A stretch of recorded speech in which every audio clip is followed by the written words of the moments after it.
চট্টগ্রামের খাগড়াছড়ি, রাঙামাটি, কক্সবাজার, সাতকানিয়া, আনোয়ারা, বাঁশখালী এই সমগ্র অঞ্চলের আমার ভাইয়েরা বন্যার মধ্যে কষ্ট পাচ্ছে। আমরা দেখতে পাচ্ছি বন্যার মধ্যে এই সমস্ত এলাকার ভাইয়েরা মানবতর জীবনযাপন করছে।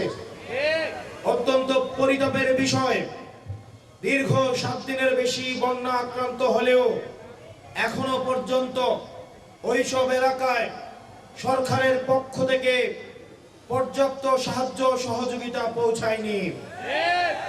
আমরা দেখতে পেয়েছি বন্যা শুরু হওয়ার সাথে সাথে পার্বত্য চট্টগ্রামের একজন প্রতিমন্ত্রী উনি হজ করতে বিদেশে চলে গিয়েছেন।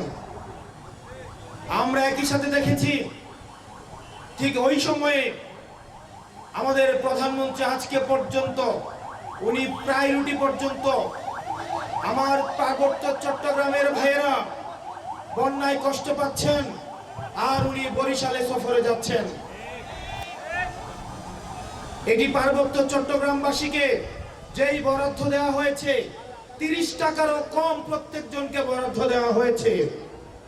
পার্বত্য চট্টগ্রাম থেকে জাতীয় রাজস্বে এই বছর 90,000 কোটি টাকারও বেশি এই বছর তারা জাতীয় রাজস্বে জমা দিয়েছে।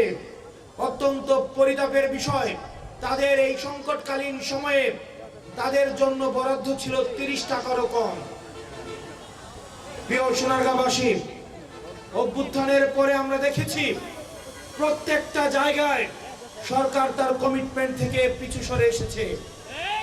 আমরা দেখতে পেয়েছি এই বিএনপি সরকারের কাছে হাসিনার বিচার ব্যবস্থা বিএনপি সরকারের কাছে পছন্দের, হাসিনার সচিবালয় পছন্দের, হাসিনার এক্সিকিউটিভ পছন্দের, হাসিনার ব্যবসায়ীরাও পছন্দের। কেবলমাত্র অপছন্দের ছিল কেবলমাত্র শেখ হাসিনা। আমরা আমাদের জায়গা থেকে আমরা হাসিনা ব্যবস্থার পরিবর্তন চেয়েছি, কেবল হাসিনার পরিবর্তন চাই নাই। এই বিএনপি সরকার এসে তারা জন আকাঙ্ক্ষার বিপক্ষে গিয়ে, গণভোটের বিপক্ষে গিয়ে তারা এমন এক ধরনের অবস্থান নিয়েছে যে অবস্থান সরাসরি আমাদের আকাঙ্ক্ষার পরিপন্থী। মাননীয় স্বরাষ্ট্রমন্ত্রী গতকাল সংসদে দাঁড়িয়ে দম্ভের সাথে বললেন সংবিধান সংস্কার কমিটি এটা নাকি কোনো সংবিধানে নাই। এটা যদি সংবিধানে না থাকে 2026 সালের নির্বাচনও কোনো সংবিধানে ছিল না। সংবিধান অনুযায়ী নির্বাচন হওয়ার কথা ছিল 2029 সালে। সংবিধান অনুযায়ী আপনার থাকার কথা ছিল শিলংয়ে। সংবিধান অনুযায়ী মাননীয় প্রধানমন্ত্রীর থাকার কথা ছিল লন্ডনে। সংবিধান অনুযায়ী আপনার নেতা কর্মীর থাকার কথা ছিল ধানক্ষেতে। সংবিধান অনুযায়ী আপনার নেতা কর্মীর চালানোর কথা ছিল ঢাকা শহরে রিক্সা। এই সংবিধানের বিরুদ্ধে গিয়ে ছাত্র জনতা রাস্তায় নেমে আসে। এই সংবিধানকে বৃদ্ধাঙ্গুলে দিয়ে নতুন বাংলাদেশের অভিমুখ তারা সেট করেছে। অত্যন্ত পরিতাপের বিষয়, আপনারা ছাত্র জনতাকে বৃদ্ধাঙ্গুলে দেখিয়ে আপনার জনগণের বিপক্ষে অবস্থান নিয়েছেন। প্রিয় বিএনপি সরকার, আপনারা বুঝতে পারছেন আপনাদের পায়ের তলে মাটি নেই। সেজন্য আজকে সাধারণ শিক্ষার্থীদের 2026 সালের এইচএসসি পরীক্ষার্থীরা যখন কিছু দাবি নিয়ে রাস্তায় এসেছে, সেখানে আপনারা আওয়ামী লীগ সরকারের মতো সেখানে আপনারা বিভিন্ন সন্দেহ করেন এবং ছাত্রদল 2026 সালের এইচএসসি পরীক্ষাদের মাদকাসক্ত বলে তারা আখ্যায়িত করেছে। আমাদের একজন শিক্ষামন্ত্রী আমরা পেয়েছি স্ট্যান্ডবাজিতে উস্তাদ এবং টেন্ডারবাজিতে উস্তাদ। ক্যামেরা স্ট্যান্ডবাজি, পিয়ার স্ট্যান্ড। মাননীয় শিক্ষামন্ত্রী সব জায়গায় গিয়ে বলে নকল আর চলবে না। 2026 শিক্ষার্থীরা আপনাদেরকে দেখিয়ে দিচ্ছে এই স্ট্যান্ডবাজি আর বাংলাদেশে চলবে না। হাঁটু সমান পানিতে, বুক সমান পানিতে 2026 সালের এইচএসসি পরীক্ষার্থীদের আপনি ডুবিয়ে আপনি পরীক্ষা দিতে বাধ্য করেছেন। এবং একটা পরীক্ষার প্রশ্ন আপনি প্রণয়ন করেছেন, আপনি পরীক্ষার প্রশ্নের মধ্যে 2টা সৃজনশীলে আপনি ভুল দিয়ে রেখেছেন। একটা পরীক্ষার্থীর তখন মানসিক অবস্থা কি ধরনের হয় একবার চিন্তা করেন।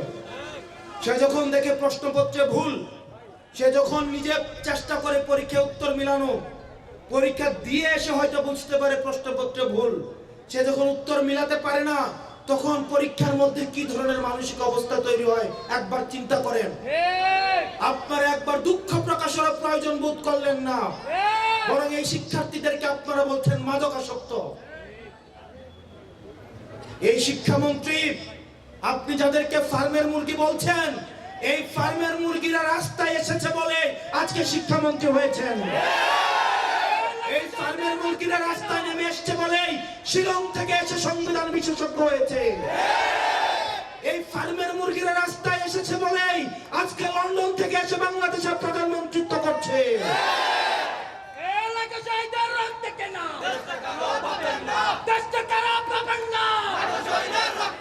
শিক্ষামন্ত্রীকে বলবো, শিক্ষার্থীরা গিনিপিগ নয়,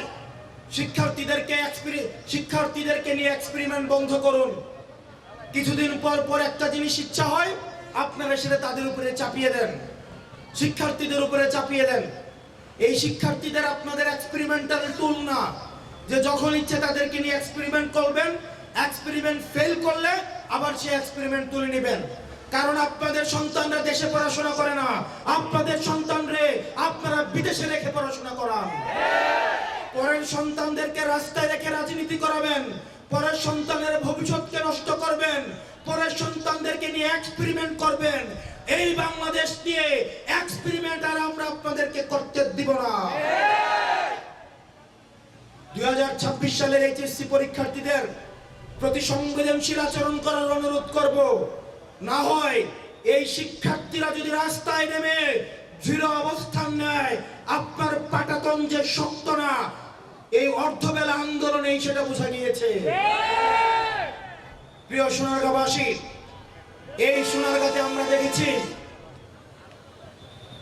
এই সোনারগাঁর যিনি এমপি রয়েছেন, উনার ছেলে চাঁদাবাজির কারণে থানায় গিয়ে মুচলেকা দিতে হয়েছে।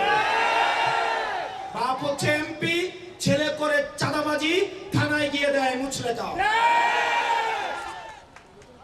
আমরা দেখেছি সারা বাংলাদেশে গ্যাসের হাহাকার, কিন্তু আমরা সেখানে দেখলাম রাজনৈতিক ছত্রছায়ায় সেখানে গ্যাসের লাইনের অবৈধ সংযোগ নিয়ে মেল ফ্যাক্টরিগুলি লক্ষ লক্ষ কোটি টাকা সরকারকে রাজস্ব ফাঁকি দিচ্ছে।